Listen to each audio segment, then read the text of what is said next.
Hello guys!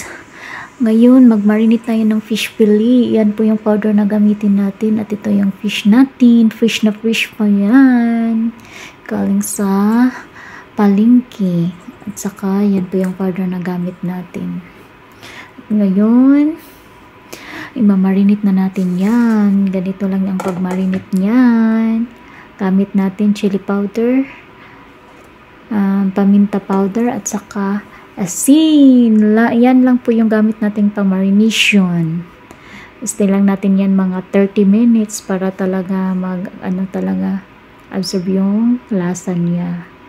Tapos, i-grill na natin siya sa konting oil lang para hindi masyadong oily siya. So, yan po yung fish natin. Nag-grill na natin siya. Tapos, baliktad na natin yan. Yan na po yung baliktad niya. At sarap-sarap! Ready na po yan ang ating fish fillet. Thank you for watching. Bye-bye!